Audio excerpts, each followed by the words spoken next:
자, 오늘은 이제 베드로전서 말씀을 이제 함께 보시도록 하겠습니다. 우리가 지난주에는 이제 일반 서신으로 이제 분류되어 있었던 이제 첫 번째 서신 야고보서를 함께 살펴보았고요. 오늘은 이제 두 번째 서신이죠. 베드로전서 말씀을 이렇게 전해드리도록 하겠습니다. 이 베드로전서의 그 기록자는 이제 아시다시피 베드로가 이제 이 서신서를 이제 기록했습니다. 이 베드로는 예수님의 그 12제자 중에 이제 한 사람이었고요. 예수님의 수제자 중에 한 사람이었는데 항상 이제 12제자 이름이 이제 등장할 때 보면 제일 먼저 그 이름이 이제 등장을 하고 있습니다. 이 베드로의 성격을 좀 보시게 되면 이렇게 참 그 앞에 나서기를 이렇게 좋아했던 인물이었고요. 또 그러다 보니까 또 성격이 급해서 이렇게 천방지축 이렇게 실수를 연발하는 그런 제자였습니다. 어떻게 보면 이제 최초로 무리를 걸었었던 그런 사람이 아니었는가 하는 생각이 들기도 하고요. 마태복음 16장 말씀을 보시게 되면 믿음의 고백 때문에 예수님으로부터 칭찬을 받는 그런 장면이 이제 기록이 되어 있고요. 또 한편으로는 예수님께서 이렇게 죽으시기 전날 밤에 예수님을 3번씩이나 부인하는 그런 이 잘못을 저지르기도 했습니다. 그러나 예수님께서 부활하신 다음에 이 베드로를 이제 찾아오셨고 그 베드로의 믿음을 다시 회복시켜 주셨습니다.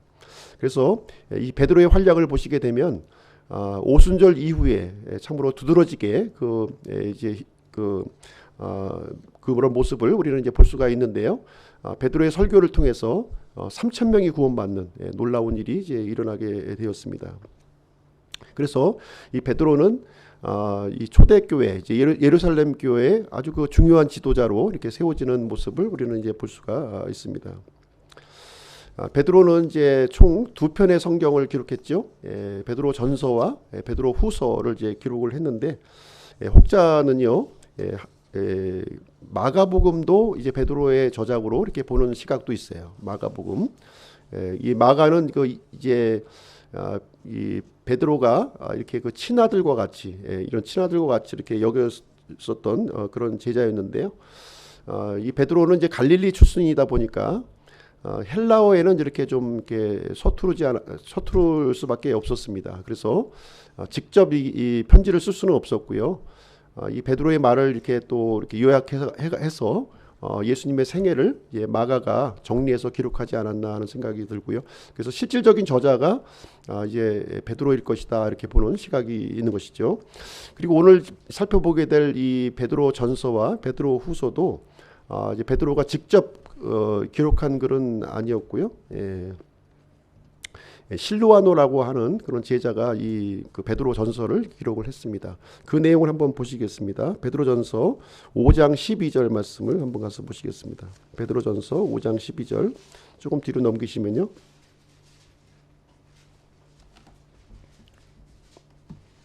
베드로 전서 5장 12절 너희를 위한 신실한 형제라고 내가 생각하는 실루아노 편에 내가 간단히 써서 권면하고 이것이 하나님의 참된 은혜임을 증언하였거니와 이 은혜 안에 너희가 서 있느니라. 그래서 5장 12절 말씀을 보시게 되면 베드로가 이 글을 직접 기록한 것은 아니고요. 실로아노라고 하는 이 제자, 그러니까 이제 신라죠. 신라. 이 바울의 제자예요. 바울의 동역자입니다. 바울의 동역자가 지금 이제 베드로와 지금 함께 하면서 지금 이제 베드로의 글을 지금 이제 글로 옮겨서 이렇게 편지를 기록한 것으로 이렇게 보여지고 있습니다. 특별히 이제 5장 12절 말씀은 이 베드로 전서 전체의 말씀을 지금 요약해주고 있는 말씀이에요. 전체의 내용을 요약을 해주고 있는데요. 여기에 보시면 권면의 글이 있고요. 그 다음에 증언의 글을 이제 여기서 기록했다 이렇게 그 말씀을 하고 있습니다. 내가 간단히 써서 권면하고, 그래서 이제 고난받고 있는 이 그리스도인들, 이 편지의 수신자들을 향해서 그 믿음을 격려하고 위로하기 위해서 베드로 전서를 기록했다는 것을 우리는 생각을 해볼 수 있고요. 그 다음에는 하나님의 참된 은혜임을 증언하였거니와 이런 말씀을 통해서 이 베드로는 이 편지 내용을 통해서 하나님의 은혜를 지금 이제 증언하고 있는 그런 모습을 우리는 이제 생각을 해볼 수가 있겠습니다. 그래서 이 베드로전서를 보시게 되면 하나님의 은혜와 그리고 그리스도인의 삶을 교차적으로 지금 이제 이 내용을 이제 기록을 해 나가고 있는 모습을 우리는 보게 됩니다. 우리가 이제 하나님의 은혜를 만약에 경험을 한다면요, 하나님의 은혜를 경험하면 아무리 힘든 상황이 우리가 놓여지게 돼도 그것을 이제 기쁨으로 우리가 그것을 감당할 수 있지 않겠습니까? 우리가 이제 그 부부 관계도 마찬가지인 것 같아요. 부부 관계도 우리가 이제 그 사랑하는 그 이 남편이 있다면 그 남편과 함께 어떤 어려움도 우리가 함께 극복할 수 있게 되는 것이죠. 그리고 마찬가지로 사랑하는 아내가 있다면 아무리 내 그 현실의 그 일들이 어렵고 힘들어도 그것을 감내하며 견딜 수가 있는 것입니다.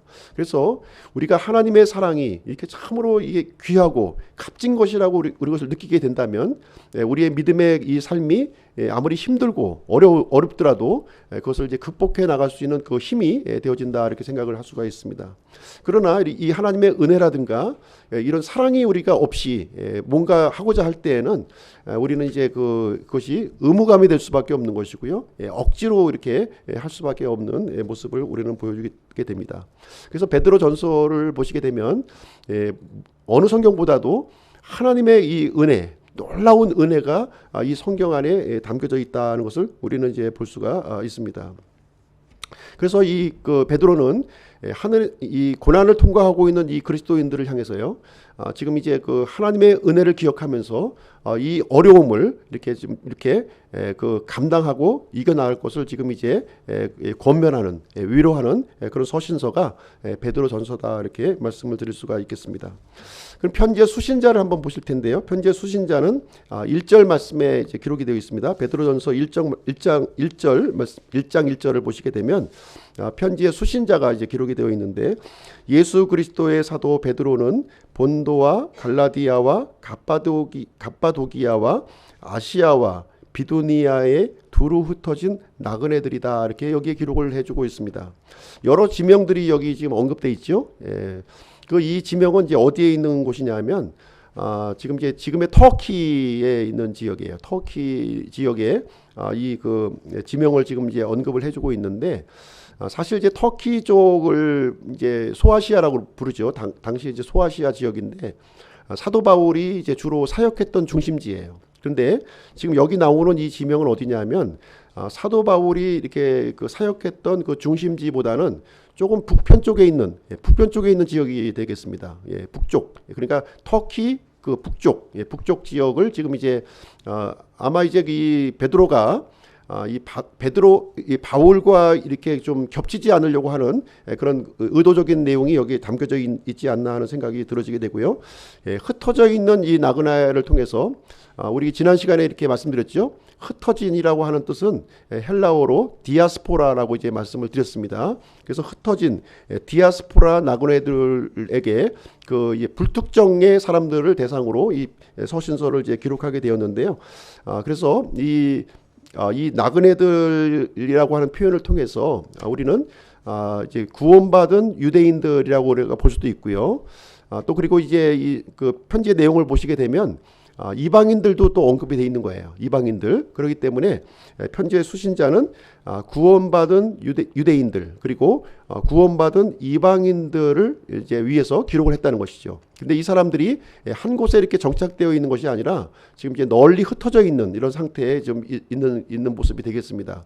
왜냐하면 이 당시의 상황이 지금 이제 핍박을 받는 그런 상황이었기 때문에 한 장소에 머물기는 좀 어려움이 있었다는 것이죠. 그래서 곳곳에 흩어질 수밖에 없었고 그 사람들을 대상으로 지금 이제 베드로가 편지를 이제 기록하고 있는 그런 내용이 이제 되겠습니다. 그래서 이제 이 1절 말씀을 통해서 우리가 가늠해 볼 수 있는 것은 무엇이냐면 이 베드로전서를 기록한 당시의 상황을 우리가 좀 이제 엿볼 수가 있는 것이죠. 그래서 이 시점은 이제 언제로 보게 되냐면 일반적으로 로마의 그 대화재 사건과 지금 이제 연관되어져 있는 거예요. 일반적으로 그렇게 보고 있습니다. 그래서 주후 64년경에 로마의 그 대형 화재가 일어나게 되는데요. 이 폐허 더미 속에서 굉장히 악성 루머들이 이제 많이 이제 번지게 되었습니다. 당시 이제 그 황제가 로마 이제 황제가 네로였는데 이제 그리스도인들을 이제 희생양으로 삼았던 것이죠. 그래서 이제 네로 당시에 수많은 그리스도인들이 이렇게 핍박을 당하고 또 고문을 당하고 또 죽임을 당하고, 그래서 이 그리스도인들이 이렇게 이 뿔뿔이 흩어질 수밖에 없는, 그래서 이제 어떤 사람들은 갑바도기아 쪽으로, 어떤 사람은 이렇게 그 카타곰 그 이 무덤 속으로 이렇게 들어가서 믿음 생활을 하는 그런 그 상황에서 이 편지를 이제 기록하게 되었습니다. 그래서 이 그 베드로전서를 보시게 되면 매 장마다 이렇게 변함없이 나오고 있는 주제가 뭐냐면 고난에 대한 내용이 여기 언급이 되고 있는 거예요. 고난이라고 하는 단어가 계속 이제 그 5장밖에 안 되지만 매 장마다 이 고난이 이렇게 언급이 되어져 있습니다. 그래서 이 베드로는 그 고난받는 이 상황을 어떻게 지금 얘기하고 있냐면 이 기쁨으로 받아들이라는 거예요. 이 기쁨. 지금 여기 아주 힘들고 아주 어려운 상황임에도 불구하고 이 고난을 기쁨으로 이렇게 받아들이라, 이렇게 권면을 하고 있습니다. 어떻게 이 고난을 기쁨으로 받아들일 수 있을까요? 사도 바울은 이 우리 현재 당면하고 있는 이 고난이 하늘의 복으로 이어진다는 내용으로 지금 이제 격려를 이제 하고 있습니다.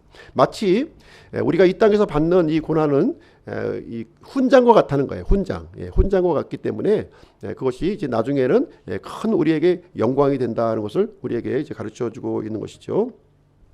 4장 12절 말씀을 한번 보겠습니다. 4장 12절부터 14절까지 한번 보겠습니다.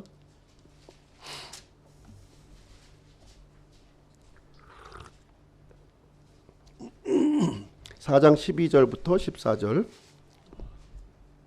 사랑하는 자들아, 너희를 단련하려고 오는 불같은 시련에 관하여는 마치 이상한 일이 너희에게 일어난 것 같이 이상히 여기지 말고 오히려 너희가 그리스도의 고난에 참여하는 자가 되었으므로 기뻐하라.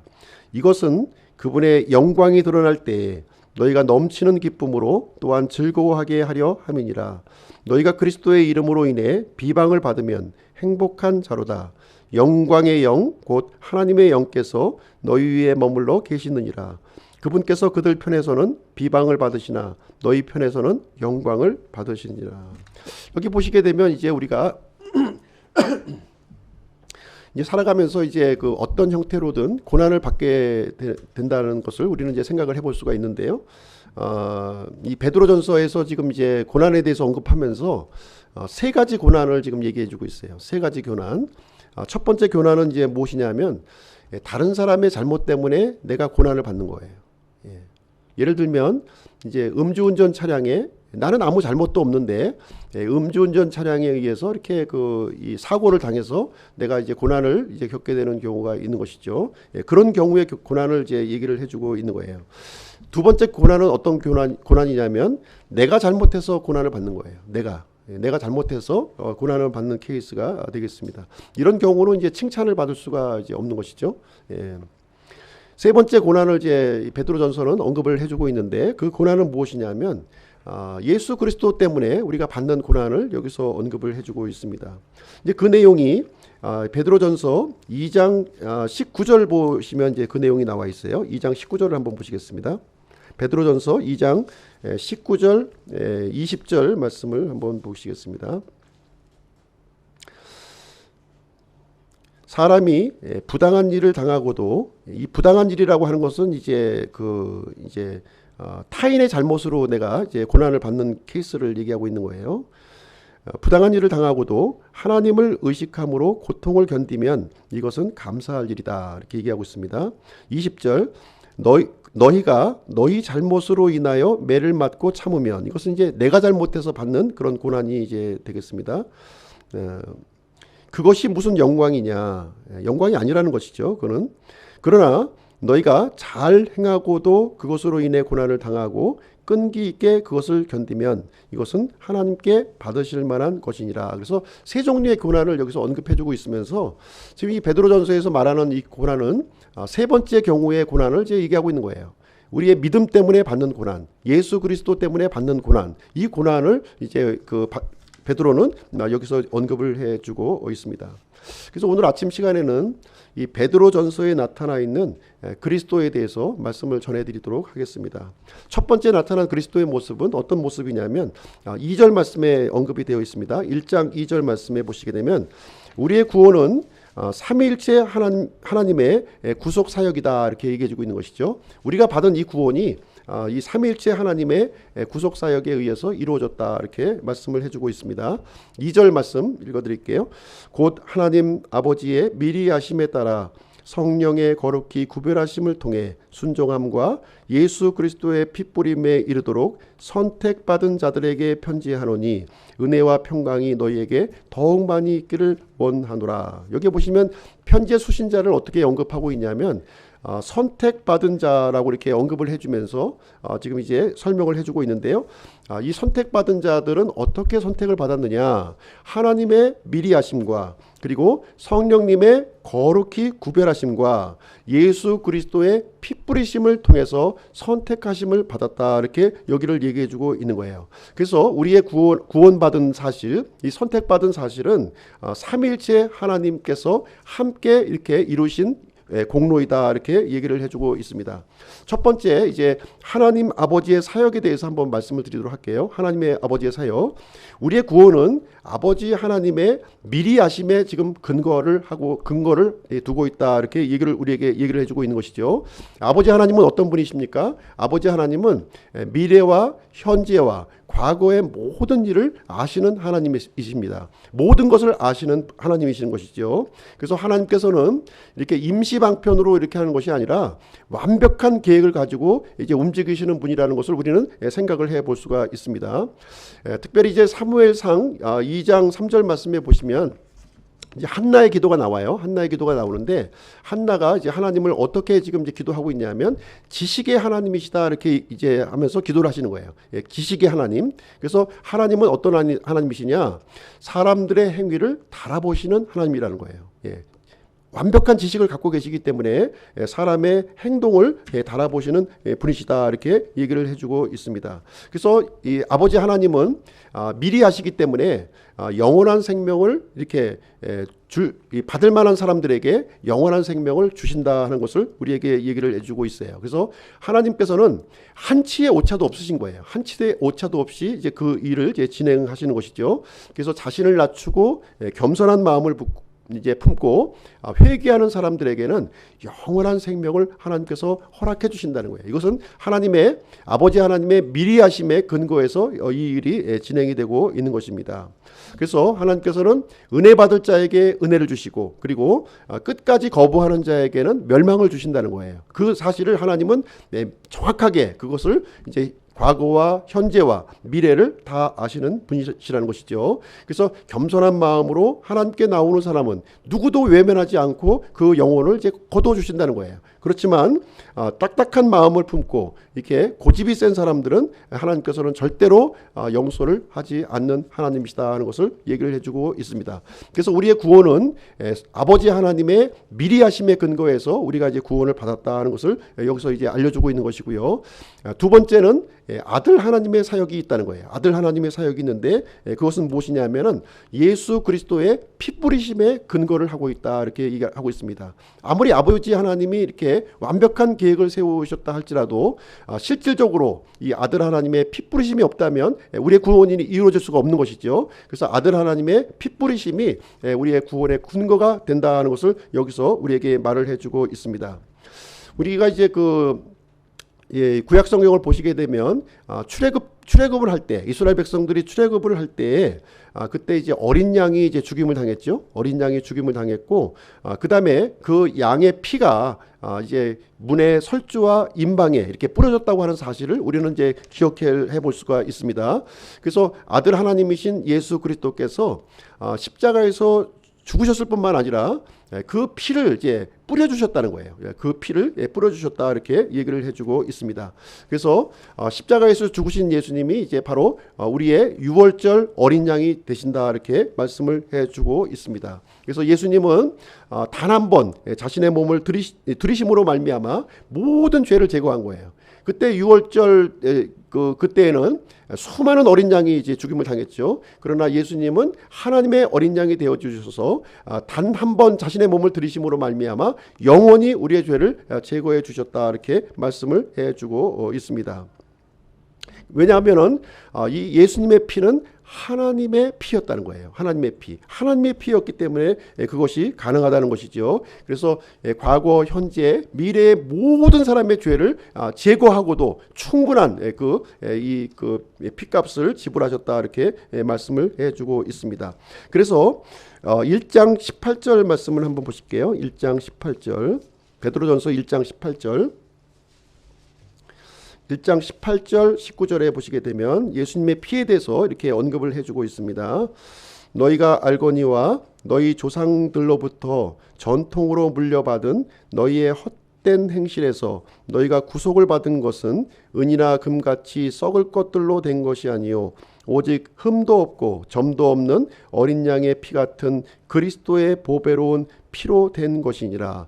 하나님께서 우리를 이제 사주셨는데요. 하나님께서 우리를 사주셨는데 금이나 은과 같이 이렇게 썩을 것으로 우리를 사준 것이 아니라 보배로운 예수 그리스도의 피값을 들여서 우리를 사주셨다고 우리에게 이렇게 말씀을 해주시고 있는 것입니다. 그래서 십자가에서 흘리신 이 예수님의 피는 단순한 피가 아니라 하나님의 피요 영원한 피를 이제 우리에게 알려주고 있는 내용이 이제 되겠습니다. 그래서 예수님은 모든 사람의 죄를 이렇게 제거해 주셨다는 거예요. 그래서 모든 사람의 죄를 제거해 주셨지만 모든 사람이 구원을 받지 못하는 이유는 어디에 있습니까?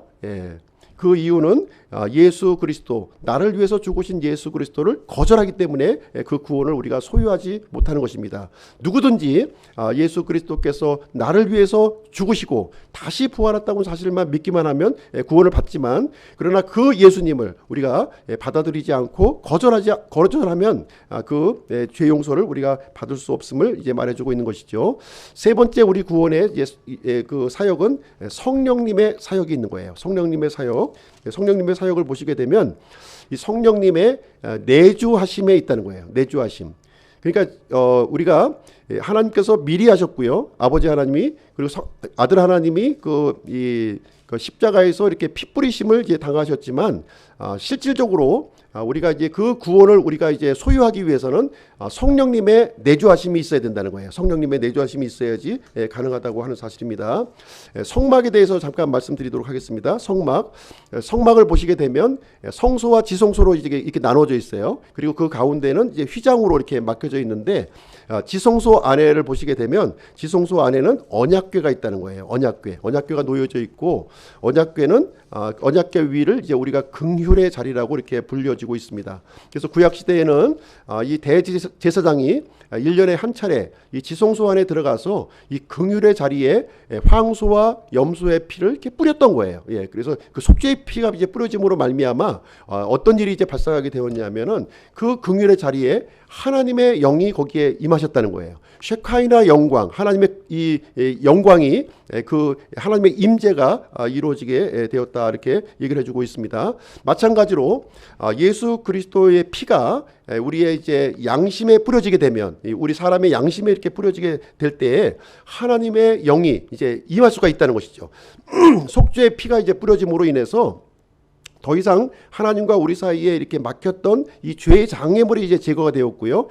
이 하나님의 영이 우리 마음 속에 내주하는 일이 이제 이루어져서 이제 우리가 하나님의 생명을 소유하게 되는 그 일이 이루어졌음을 말씀을 해주고 있는 것입니다. 그래서 거룩하신 아버지 하나님은 우리 죄인된 그 사람을 위해서 이 그 피값을 요구하신 거예요. 죄값을 요구하신 겁니다. 그 죄값을 누가 지불하셨어요? 예수 그리스도께서 지불을 해 주신 것입니다. 그리고 나서 이제 죄를 제거해 주시고, 그 다음에 우리 마음 속에 성령님을 선물로 우리에게 주심으로 말미암아 하나님의 생명을 소유할 수 있도록, 우리가 구원을 받을 수 있도록 이렇게 마련해 주셨다는 것을 2절 말씀을 통해서 택하신 자의 그 의미를 우리에게 설명해 주고 있는 그런 내용이 되겠습니다.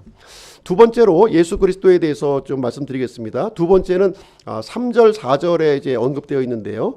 예수 그리스도는 죽은 자 가운데서 부활하셨다 이렇게 얘기를 해주고 있어요. 예수님은 십자가에서 죽으셨을 뿐만 아니라 다시 부활하셨다는 사실을 우리에게 이제 가르쳐주고 있는 것이죠. 3절 4절 말씀을 한번 보시겠습니다. 1장 3절 4절.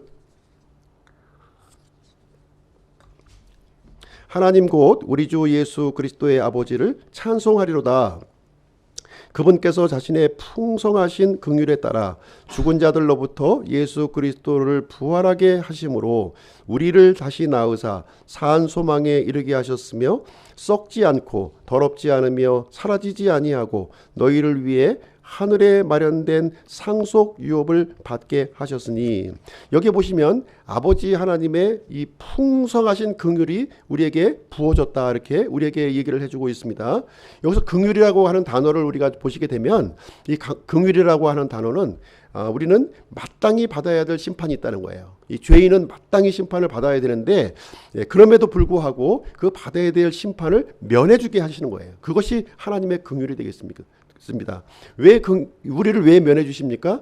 예수 그리스도의 이 피를 보시고 예수님의 공로를 보시고 우리의 죄를 면해 주시는 것이 하나님의 긍휼이라고 여기서 말씀을 해 주시고 있는 거예요. 그래서 예수님은 십자가에서 죽으셨을 뿐만 아니라 다시 이제 살아나셨다, 부활하셨다고 하는 사실을 우리에게 얘기해 주고 있는 거예요. 만약에 십자가에서 이렇게 죽으시고 다시 일어나지 않았다면 그 죄가 이렇게 없어졌는지 우리는 알 수가 없는 것이죠. 다시 부활했다고 하는 사실은 무엇을 알려주고 있냐면 이 죄가 완전히 청산되었다는 거예요.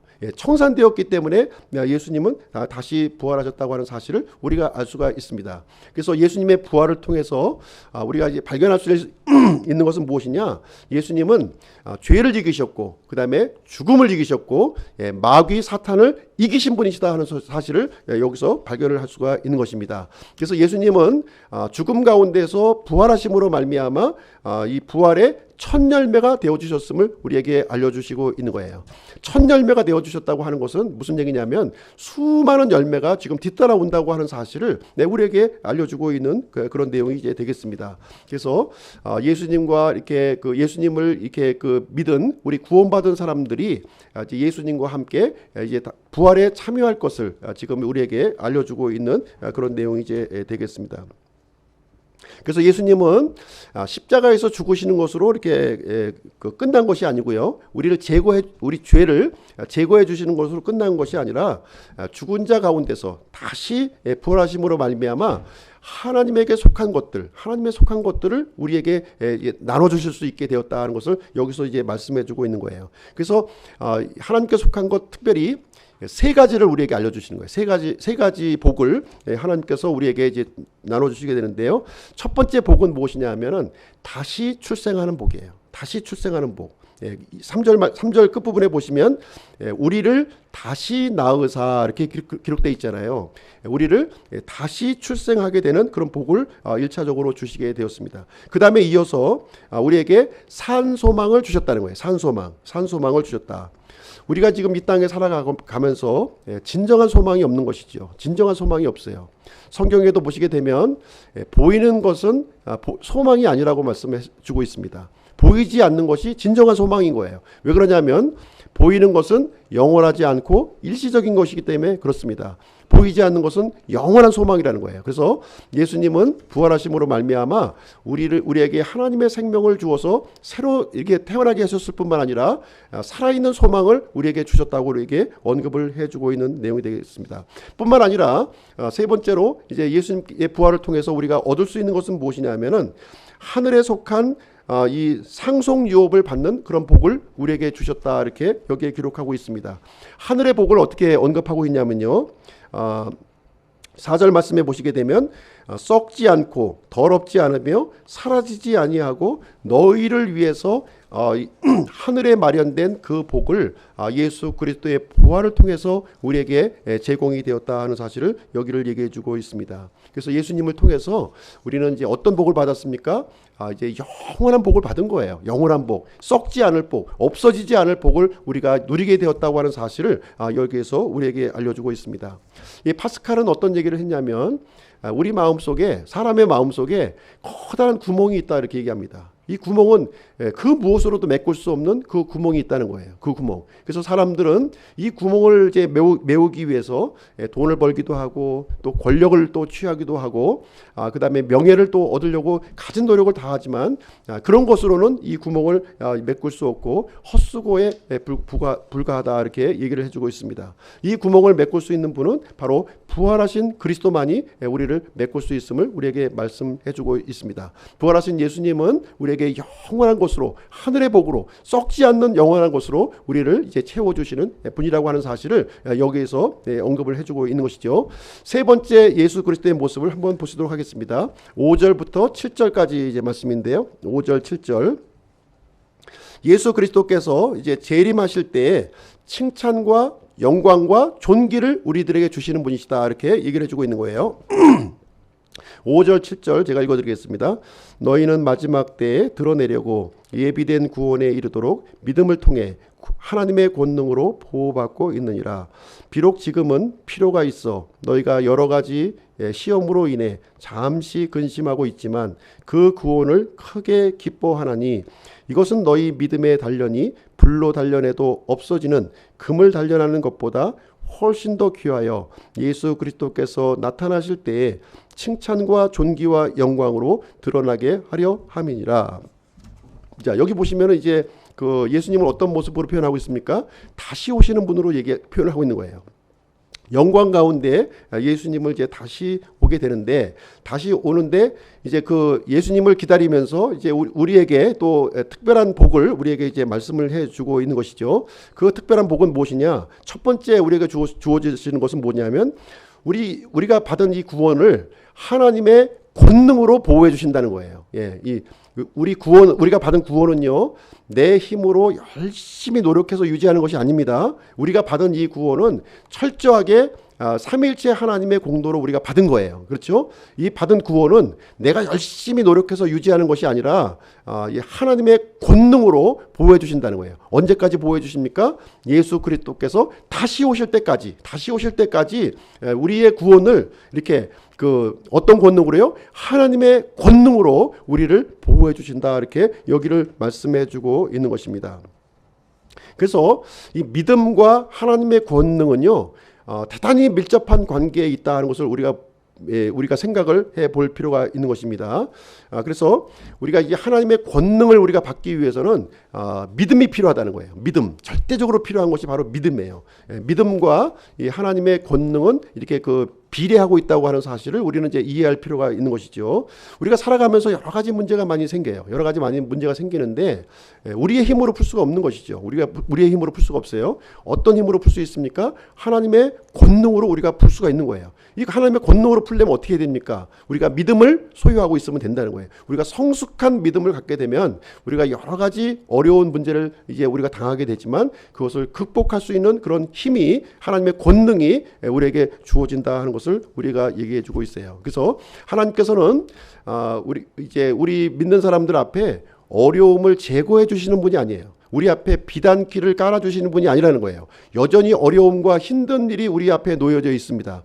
하나님께서 일하시는 방법은 어떤 방법이냐? 우리에게 하나님의 권능을 우리 마음속에 넣어주셔서 그 어려운 환경들을 이렇게 극복하고 이길 수 있도록 이렇게 말해준다고 하는 것을 얘기를 해주고 있는 거예요. 우리가 코로나 상황에서도 우리가 많이 느끼지 않습니까?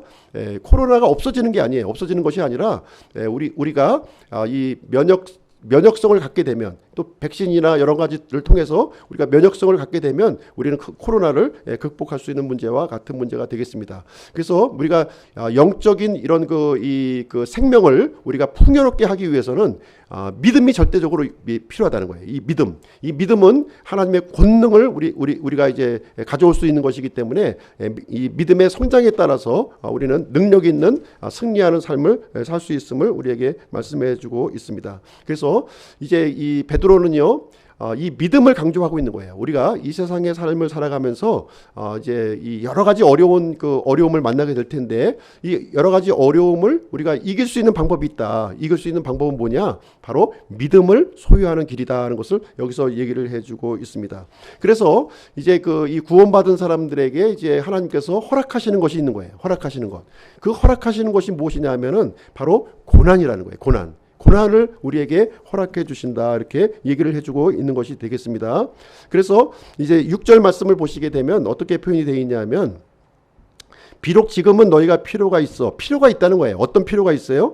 여러 가지 시험으로 인해 잠시 근심해야 될 필요가 있다는 거예요. 지금 우리가 이 세상에 살아가면서 여러 가지 우리가 시험에 직면하게 하면서 우리는 이제 그 근심을 하게 되는 일이 이제 발생하게 된다. 이제 이 얘기를 우리에게 해주고 있습니다. 시험이 오는데 즐거워할 사람 있나요? 즐거워할 사람 아무도 없어요. 시험은 근심거리입니다. 분명히 우리에게 근심을 주는 거예요. 근심을 주는 건데 그런데 이 시험의 본질을 우리가 파악한다면 우리는 기쁨으로 그 시험을 받아들일 수 있다 이렇게 얘기를 해주고 있는 것입니다. 그래서 6절 하반절에 보시면 그 시험이 여러 가지 시험을 받고 우리가 근심을 하게 되지만 그 시험의 본질을 우리가 깨닫는다면 우리가 크게 기뻐할 수 있다. 이제 이 얘기를 베드로가 권면해주고 있는 그런 말씀이 되겠습니다. 왜 그렇습니까? 그 비밀을 예수 그리스도의 그 십자가의 죽으심과 이 부활하심을 통해서 우리에게 가르쳐주고 있는 놀라운 진리의 말씀을 우리에게 이제 보여주고 있는 내용이 되겠습니다. 그래서 예수 그리스도께서 이 십자가의 고난을 받으셨거든요. 십자가의 고난을 받으셨지만 다시 이렇게 죽은 자 가운데서 부활하심으로 말미암아 영광 가운데 들어가셨다 하는 것을 우리에게 알려주시면서 우리 이제 그리스도인들도 마찬가지라는 거예요. 우리 그리스도인들도 예수 그리스도께서 십자가에서 이렇게 고난 받으신 것과 우리 믿는 사람들이 받는 고난이 동일하다는 겁니다. 동일하다는 거예요. 그래서 예수님이 부활하심을 통해서 영광을 우리가 이제 얻으셨던 것처럼 우리 그리스도인들도 이 고난 뒤에는 영광에 참여하게 된다 하는 사실을 여기서 얘기를 해주고 있는 내용이 이제 되겠습니다. 그래서 예수님은 십자가에서 이렇게 죽으실 때 이 십자가의 고난을 어떻게 견디고 참으셨습니까? 십자가 뒤에서 이루어질 그 영광을 바라보면서 기꺼이 이 십자가를 이렇게 감당하셨다고 하는 사실을 우리는 이제 기억을 해야 되는 것이죠. 우리도 마찬가지라는 거예요. 우리 그리스도인들도 여러 가지 고난과 시험을 당하게 되지만 이 시험을 통해서 영광스러운 이 결과가 우리에게 주어진다는 걸 생각할 때에는 이 시험이 아니라 굉장히 기쁨으로 이것을 적극적으로 받아들일 수 있는 그런 내용이 된다 하는 것을 우리에게 가르쳐주고 있습니다. 그래서 7절 말씀을 보시게 되면요. 7절에 이렇게 기록이 되어 있어요.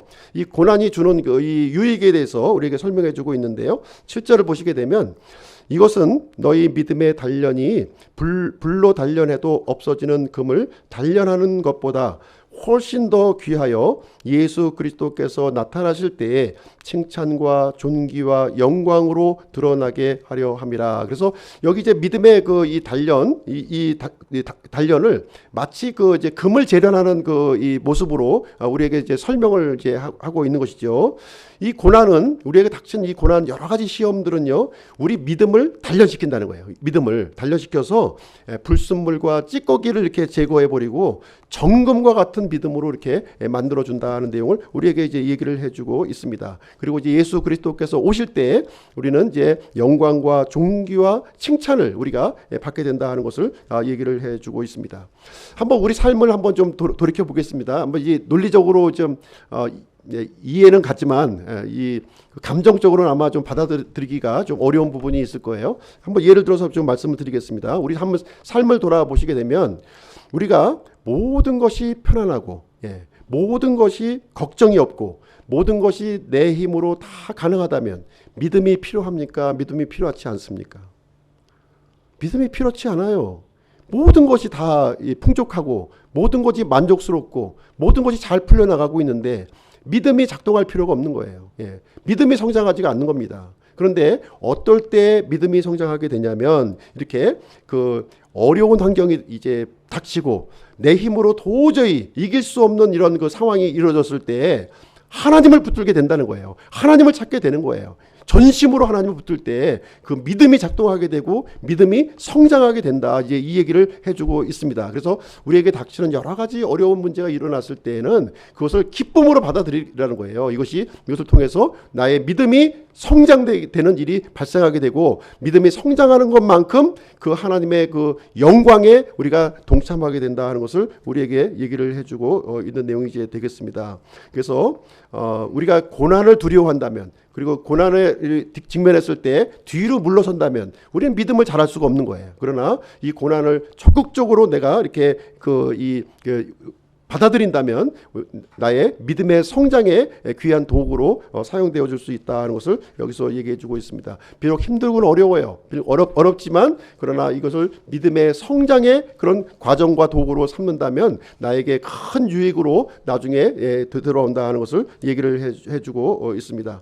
근데 이 고난을요, 이제 이 성경에서는 잠시 동안의 고난이라고 얘기하고 있는 거예요. 이게 고난이 영원히 지속되는 것이 아니라 일정 기간 동안 잠시 동안 이루어지는 고난이라고 우리에게 알려주고 있습니다. 그래서 하나님께서는 이렇게 잠시를 영원으로 바꿔주시는 분이시고요. 그리고 이 고난을 영광으로 이렇게 바꿔주신다고 우리에게 가르쳐주고 있는 내용이 되겠습니다. 그래서 오늘 이제 그 예수 그리스도의 그 세 가지 부분에 대해서 우리가 좀 살펴보았는데요. 첫 번째는 무엇입니까? 첫 번째는 우리의 구원은 삼위일체 하나님의 이 구속 사역을 통해서 이루어졌다는 것을 이제 말씀을 드렸고요. 두 번째는 예수 그리스도께서는 우리 죄를 위해서 죽으셨을 뿐만 아니라 다시 부활하셨다고 하는 사실을 말씀드리면서 우리에게 하나님의 생명을 우리에게 주시고 살아있는 소망을 주시고 그 다음에 하늘나라에 있는 이 썩지 않는 영원한 상속유업을 우리에게 주셨다는 사실을 우리에게 알려드렸습니다.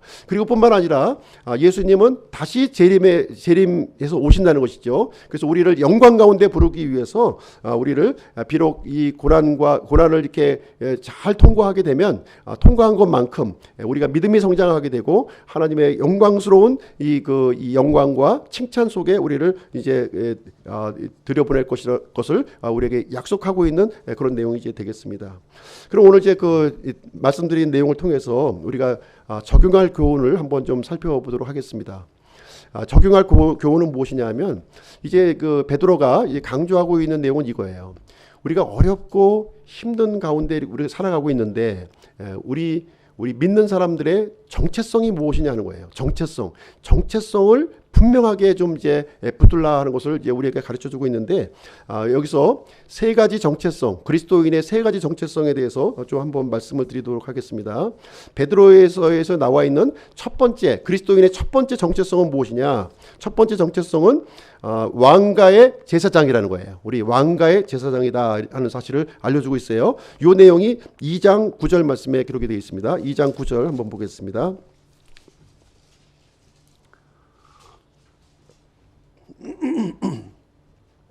(2장 9절) 그러나 너희는 선정된 세대요 왕가의 제사장이요 거룩한 민족이요 특별한 백성이니 이것은 너희를 어둠에서 불러내어 자신의 놀라운 빛으로 들어가게 하신 분께 대한 찬양을 너희가 전하게 하려 하심이라. 이렇게 기록이 되어 있습니다. 첫 번째 그리스도인의 정체성은 뭐냐? 왕가의 제사장이다. 이렇게 얘기를 해주고 있습니다. 이 제사장은요, 구약 시대에는 아론의 자손들만 제사장이 될 수 있었어요. 그렇죠. 특별한 사람만 이제 제사장이 될 수가 있었습니다. 그러나 우리 신약 시대에 들어와서는 이제 모든 그리스도인들이 왕가의 제사장이다. 이렇게 우리에게 말씀해 주고 있어요. 우리가 나중에 하늘나라에 가면 누가 그 상급을 많이 받을 것 같습니까? 목사가 많이 받을까요? 아니면 집사님이 많이 받을까요?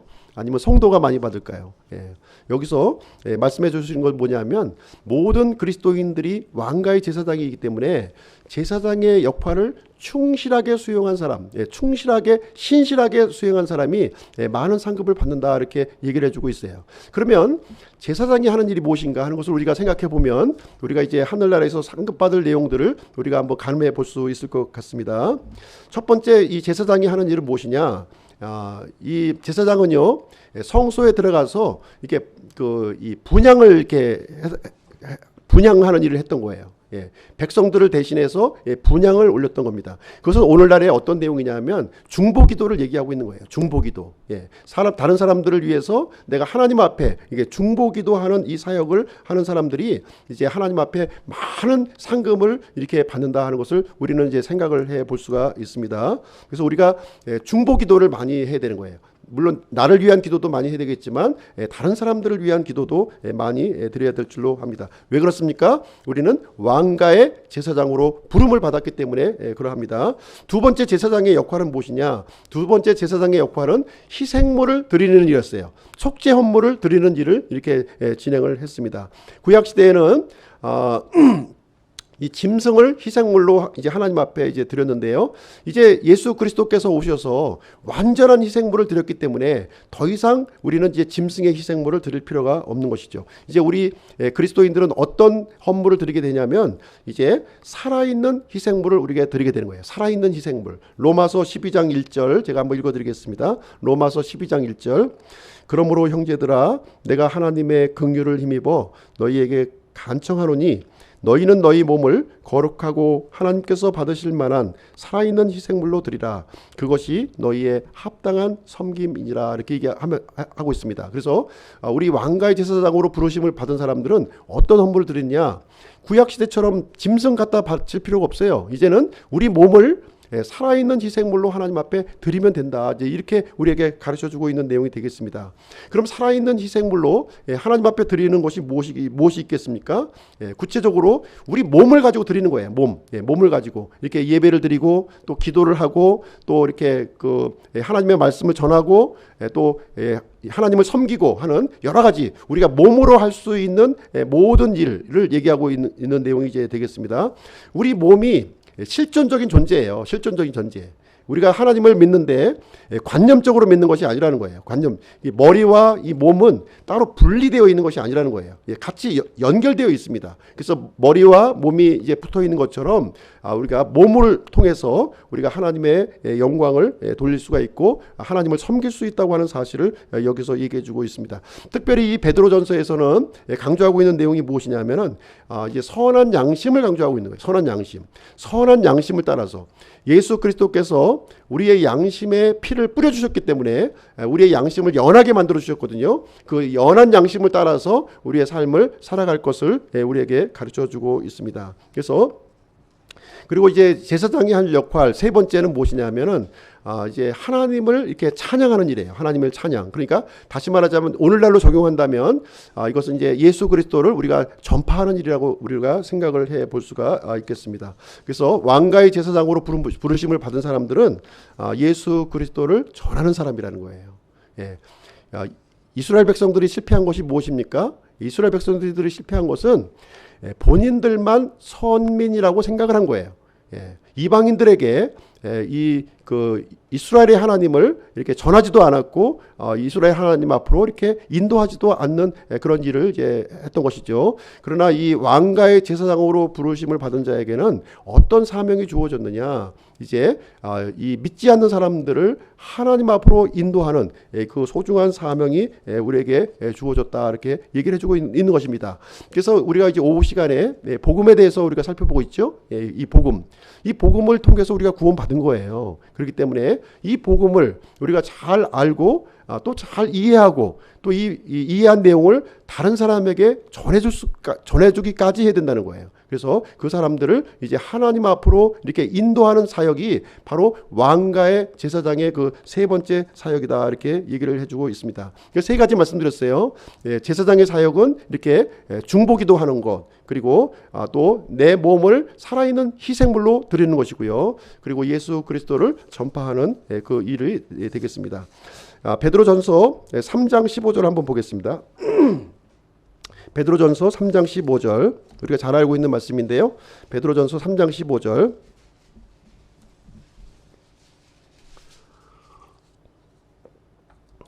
오직 너희 마음 속에서 주 하나님을 거룩히 구별하고 너희에게 너희 속에 너희 있는 소망의 이유를 묻는 모든 사람에게 온유함과 두려움으로 대답할 것을 항상 예비하며. 그래서 이제 우리 마음 속에 이제 그 소망의 이유, 소망의 이유를 묻는 사람들에게 그 대답할 것을 항상 우리가 준비하라는 거예요. 항상 우리 마음속에 간직하고 있어야 되는 거예요.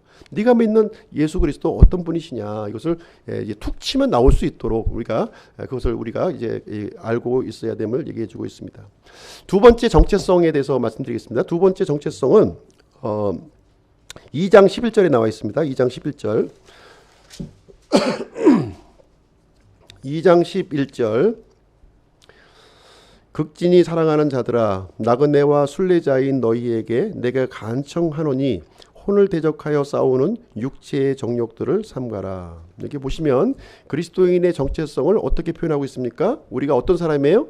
나그네와 순례자라고 이렇게 우리에게 언급을 해주고 있어요. 나그네는 어떤 사람입니까? 나그네.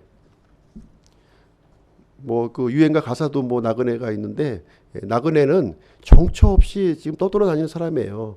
정처 없이. 그래서 자기 고장을 떠나서 이렇게 이게 유리 방황하면서 이렇게 잠시 머물렀다가 이렇게 떠나가는 그런 사람을 나그네라고 하는 거예요. 우리 이 땅에 살아가면서 우리 신분이 뭐예요? 나그네예요. 나그네. 이 사실 잊으시면 안 돼요. 분명히 나그네라고 이렇게 얘기했습니다. 그 다음에 순례자예요. 순례자는 어떤 사람이에요? 성지를 찾아다니면서 참배하는 사람을 이제 순례자라고 얘기하는데, 우리의 본향이 어디입니까? 우리의 본향은 이 땅인가요? 이 땅이 아니에요. 이 땅으로 생각하시면 안 돼요. 우리의 본향은 하늘나라에 있음을 우리는 분명히 알아야 된다는, 그게 우리의 정체성이라는 것을 우리에게 알려주고 있어요. 우리는 이 땅에 우리가 거주하고는 있지만 이 땅에 속한 사람이 아니라는 거예요. 이제는 우리는 하늘의 본향을 이제 보고 가는 이 나그네와 순례자라는 거예요. 단지 우리가 왜 나그네와 순례자의 삶을 사냐면 하나님께서 우리에게 주신 사명이 있는 거예요. 어떤 사명이 있습니까? 조금 전에 말씀드렸다시피 왕가의 제사장의 사명을 우리에게 주신 거예요. 그 사명을 이 땅에서 우리가 수행하는 그런 일을 해야 하는 것이 우리의 정체성이다, 이렇게 얘기를 해주고 있습니다. 우리는 하늘의 소망을 가진 사람이요, 우리는 다시 태어난 사람이에요. 다시 태어난 사람이고 하늘의 상속 유업을 물려받을 그런 사람이 되겠습니다. 그래서 여기 이제 2장 11절 말씀에 보시게 되면 육체의 정욕을 삼가라는 거예요. 육체의 어떤 욕심을 따라서 우리가 살아가지 말아야 될 것을 우리에게 얘기를 해주고 있는 내용이 되겠습니다. 그다음에 세 번째로 우리의 그 정체성에 대해서 말씀드리도록 하겠습니다. 세 번째 정체성은 4장 10절에 언급이 되어 있습니다. 4장 10절. 4장 10절을 보시게 되면 10절. 각 사람이 선물을 받은 대로 하나님의 여러 가지 은혜를 맡은 선한 청지기로서 서로 그 선물을 써서 섬기라. 여기 보시게 되면 이제 선한 청지기라고 우리를 이제 불러주고 있습니다. 청지기는 어떤 사람입니까?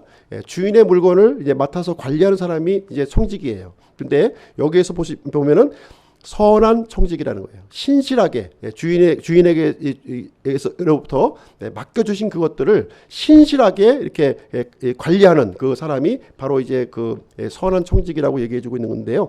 특별히 우리는 무엇을 맡았냐면은 하나님의 은혜를 맡은 사람이라는 거예요. 하나님의 은혜를 맡은 사람이다, 이렇게 우리에게 얘기해주고 있습니다.